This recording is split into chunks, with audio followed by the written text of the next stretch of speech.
श्रीमद् भागवत महापुराण सुनने का फल क्या है? इसको कहते हैं महात्मा, इसकी महिमा। मनुष्य का स्वभाव है कि बिना प्रयोजन के ये किसी कार्य में प्रवृत्त नहीं होता। आपसे कोई व्यक्ति कहे ये काम करो, तो सबसे पहले आप कहोगे ये करने से क्या होगा? पहला प्रश्न यही होता है, इसका लाभ क्या है? प्रयोजनम अनुद्दिश्य मंदोपि न प्रवर्तते। बिना प्रयोजन के, बिना किसी लाभ के मंद से मंद प्राणी भी किसी कार्य में प्रवृत्त नहीं होता। प्रवृत्ति के लिए प्रयोजन अनिवार्य है। तो यहां भी प्रश्न है कि श्रीमद् भागवत महापुराण की कथा हम सुने, इसका फल क्या है, लाभ क्या है, क्यों सुने? ये प्रयोजन की जानकारी तो होनी चाहिए। तो ये प्रयोजन का जो वर्णन है, इसी का नाम महात्म्य है, इसी को कहते हैं महात्म्य। तो भागवत का महात्म्य क्या है? 6 अध्याय में श्री वेद व्यास जी ने श्रीमद् भागवत महापुराण के महात्म्य का वर्णन किया। इसके सुनने का लाभ क्या है? महात्म्य का वर्णन करते हुए सबसे पहले श्री सूत जी महाराज भगवान सच्चिदानंद को प्रणाम करते हैं। सच्चिदानंद रूपाय विश्वोत्पत्त्यादि हेतवे तापत्रय विनाशाय श्री कृष्णाय वयं नुमः। भगवान सच्चिदानंद को प्रणाम करते हैं। भगवान को प्रणाम करना ये परम भक्ति है। अगर केवल इसी भक्ति को हम ठीक ठीक समझ लें तो भगवान को प्रणाम करने मात्र से ही सब कुछ सिद्ध हो जाता है। हमारे श्री यामुनाचार्य स्वामी जी महाराज को आलवंदार स्तोत्र में कहते हैं कि एक बार भी व्यक्ति अगर भगवान को ठीक से प्रणाम कर ले, ठीक से तो मैं कह रहा हूं, यामुनाचार्य स्वामी जी कहते हैं कैसे भी कर ले, यथा तथा वापि सकृत कृतोंजलि, यथा तथा वापि, जिस किसी भी प्रकार से, जैसे तैसे, इसका अर्थ सीधे सीधे हुआ जैसे तैसे। यथा तथा वापि सकृत कृतोंजलि, सकृत माने एक बार, अंजलि माने प्रणाम। यथा तथा वापि सकृत कृतोंजलि तदैव मुष्णात्यशुभान्य शेषतः, उसी क्षण उसके जीवन के जितने अशुभ हैं वो समाप्त हो जाते हैं।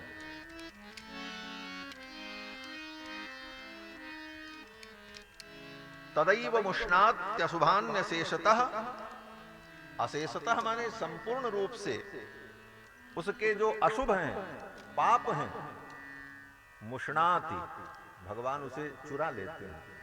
मुष्णाति माने चुरा लेना, जिसको हिंदी में कहते हैं मूस लेना। लोग कहते हैं महाराज तो बड़ा चतुर आदमी था, इतना रुपया हमारा मूस लिया। मुष्णाति, इसीलिए चूहे को मूस कहा जाता है। मूस क्यों कहा जाता? बोले मुष्णाति, मूस क्या करता? बोले सब सामान बटोर के ले जाके बिल के अंदर में रख लेता, इसीलिए उसको मूस कहते हैं। वो संस्कृत का ही शब्द है। तो तदैव मुष्णात्यशुभान्य शेषतः, उसी समय उसके सारे अशुभ भगवान चुरा लेते हैं।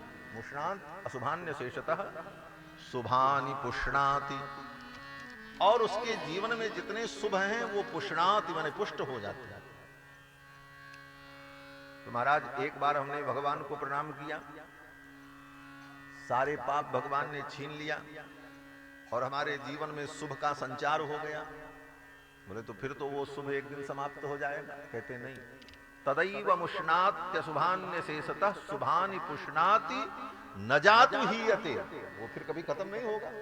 इतना शुभ प्रदान कर देते हैं परमात्मा कि न हीयते, वो कभी नष्ट नहीं होगा। तो भगवान को एक बार भी हम प्रणाम करें तो इसकी बड़ी महिमा है। और वास्तव में ये प्रणाम मुद्रा, अंजलि परमा मुद्रा क्षिप्रम देव प्रसादिनी, ये अंजलि मुद्रा जो है ना, ये भगवान को प्रसन्न करने वाली मुद्रा। अंजलि परमा मुद्रा, ये समस्त मुद्राओं में परम मुद्रा है, श्रेष्ठ मुद्रा है। भगवान को बाकी जितनी मुद्रा दे दो आप, कितना भी धन दे डालो उस मुद्रा का कोई मूल्य नहीं है। यहां तो मुद्रा का मतलब मुद्रा का दोनों अर्थ होता है। मुद्रा माने धन और मुद्रा माने हाथ की मुद्राएं, शरीर की मुद्राएं, अलग अलग आकृति, एक्टिविटी जो भी कह लिया जाए उसको भी मुद्रा कहते हैं। लेकिन दोनों अर्थों को जोड़ करके अगर चिंतन करें तो भगवान को कितनी भी मुद्रा आप दे दो, कितना भी धन दे दो, ठाकुर जी को क्या धन दोगे जो साक्षात लक्ष्मीपति हैं? इसीलिए भक्तों ने कहा कि महाराज मैं आपको क्या दूं? हीरे पन्ने पोखराज मोती वैदूर्य, बोले ये जितना रत्न है ये सब कहां रहता है? बोले सारे रत्न समुद्र में रहते हैं। समुद्र रत्नों का आकर है, और जो समुद्र सारे रत्नों का आकर है उसी समुद्र में भगवान रहते हैं। रत्नाकरोस्ति सदनम, रत्नाकर ही जिनका सदन है, माने सारे धन, सारी दिव्य वस्तुएं, मुद्राएं, रत्न जिस समुद्र में है वो समुद्र ही जिनका घर है, उनको तुम क्या दोगे? उनके पास तो सब है। रत्नाकरोस्ति सदनम गृहिणी च पद्मा, और भगवान की जो गृहिणी है वो कौन है? बोले पद्मा है, लक्ष्मी है, जो सारे धन की अधीश्वरी है, अधिष्ठात्री है। तो उनको हम क्या देंगे? किम देयमस्ति बदमे जगदीश्वराय, किम देय, मैं आपको क्या दूं? हे जगदीश्वर आप ही बताओ कि आपको मैं आप क्या दूं? तो भगवान कहते हैं मुझे अगर देना है तो तुम एक मुद्रा दे दो। बोले क्या मुद्रा? बोले सकृदेव प्रपन्नाय तवास्मीति च याचते। श्रीमद् वाल्मीकि रामायण में विभीषण शरणागति के प्रसंग में भगवान कहते हैं कि सकृदेव प्रपन्नाय, एक बार प्रपन्न हो करके तुम मुझे प्रणाम कर लो, और प्रणाम करके कह दो मैं तुम्हारा हूं, बस हमको और कुछ नहीं चाहिए। एक बार प्रणाम करके तुम कह दो मैं तुम्हारा हूं। सकृदेव प्रपन्नाय तवास्मि, हे प्रभु मैं आपका हूं। यही भगवान सुनना चाहते हैं। लेकिन इस जीव का दुर्भाग्य कि जीव कहता हम इनके हैं, हम इनके हैं। संसार के प्राणियों को अपना बताता है और अपने को उनका बताता है, लेकिन कभी ये भगवान से नहीं कहता प्रभु मैं आपका हूं। कहते हैं लोग कि हम तो इनके बेटा हैं, हम इनके पति हैं, हम इनके भाई हैं, हम इनके संबंधी, हम इनके रिश्तेदार हैं। भगवान यही सुनना चाहते हैं, एक बार तुम ये कह दो कि मैं तुम्हारा हूं। और वास्तव में जीव भगवान का है, लेकिन इस बात को हम स्वीकार नहीं करते। यही हमारा अपराध है, इसी कारण हम दुख पाते हैं।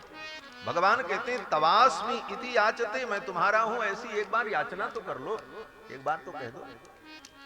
उसी क्षण अभयम सर्वभूतेभ्यो, मैं तुमको समस्त भूतों से अभय कर दूंगा। अभयम सर्वभूतेभ्यो ददाम में तद्व्रतम मम, ये मेरा व्रत है, मेरा नियम है, मेरा संकल्प है। उसी क्षण मैं तुमको समस्त दुखों से मुक्त कर दूंगा। तो एक बार भी जीव भगवान को प्रणाम कर ले, ठाकुर उसके जीवन को दिव्य बना देते, मंगलमय बना देते, उसके जीवन के दुख निवृत्त हो जाते हैं। इसलिए ठाकुर को प्रणाम करना चाहिए। अंजलि परमा मुद्रा क्षिप्रम देव प्रसादिनी, ये भगवान को प्रसन्न कर देने वाली मुद्रा है। भगवत पाद श्री यामुनाचार्य स्वामी जी महाराज कहते हैं कि एक बार भी जिसने आपको प्रणाम कर लिया, सकृत्कृतोंजलि तदैव मुष्णात्य शुभान्य शेषतः शुभानि पुष्णाति न जातु हीयते। इसीलिए संत भगवंत, संत और भागवत भगवान के अनुरागी सदा ठाकुर को प्रणाम करते रहते हैं। इसलिए हम आप भी श्रद्धा से भगवान के चरणों में प्रणाम निवेदन करें। सच्चिदानंद रूपाय विश्वोत्पत्त्यादि हेतवे तापत्रय विनाशाय श्री कृष्णाय वयम नुमः। कहते हैं सच्चिदानंद रूपाय, भगवान कौन है? कहते हैं सच्चिदानंद जिनका रूप है। सत चित आनंद, सत माने अनंत सत्ता, चित माने अनंत ज्ञान, और आनंद माने अनंत सुख, अनंत आनंद।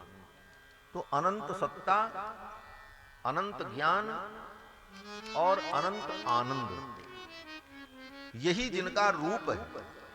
ऐसे भगवान सच्चिदानंद रूपाय। और इसका दूसरा अर्थ यह भी है, सत माने प्रकृति, दूसरा अर्थ है सत माने प्रकृति, और चित माने जीवात्मा, सतचित, और आनंद माने भगवान। तो सत और चित, सत माने प्रकृति, चित माने जीव। ये प्रकृति और जीव ये दोनों कौन हैं? बोले ये दोनों परमात्मा के विशेषण हैं, परमात्मा के शरीर हैं। ये प्रकृति भी परमात्मा का शरीर है, और हमारी आपकी जो आत्मा है, हम आप जो हैं, हम भी आप परमात्मा के शरीर हैं। तो प्रकृति और जीव ये दोनों जिस परमात्मा के शरीर हैं, वो परमात्मा सच्चिदानंद है, सच्चिदानंद रूपाय। इसी को दूसरे शब्दों में कहो तो संपूर्ण सृष्टि क्या है? बोले तीन रूपों में है, ब्रह्म जीव माया। ब्रह्म माने भगवान, जीव माने हम आप, और माया माने जो दिख रही है प्रकृति, जड़ प्रकृति। तो जड़ प्रकृति और हम आप जो आत्म रूप हैं, ये दोनों कौन हैं? बोले परमात्मा के अधीन हैं, परमात्मा के द्वारा नियाम्य हैं। और परमात्मा हम सब का अंतर्यामी है, वो प्रकृति का भी अंतर्यामी है और आत्मा का भी अंतर्यामी है। ऐसे भगवान जो आनंद स्वरूप हैं, उनको हम प्रणाम करते हैं सच्चिदानंद रूपाय। और वे भगवान करते क्या हैं? कहते हैं विश्वोत्पत्त्यादि हेतवे, वो सारे विश्व की उत्पत्ति के हेतु, संपूर्ण विश्व जिनसे उत्पन्न होता, और केवल उत्पन्न ही नहीं होता, विश्वोत्पत्त्यादि, विश्वस्य उत्पत्ति और आदि, आदि माने पालन और संहार, ये दो अर्थ आदि का है।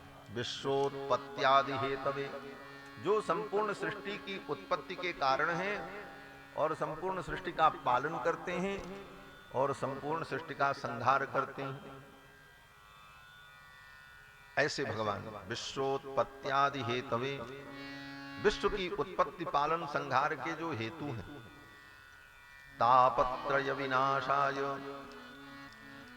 जो अपने शरणागत भक्तों के जीवन के तीनों तापों को, दैहिक दैविक भौतिक तीन प्रकार के तापों को जो दूर कर देते हैं, तापत्रय विनाशाय, उन भगवान को मैं प्रणाम करता हूं। श्री कृष्णाय वयम नुमः, केवल कृष्ण को प्रणाम करते हैं? कहते नहीं, श्री कृष्णाय, श्री जी के सहित कृष्ण को प्रणाम करते हैं।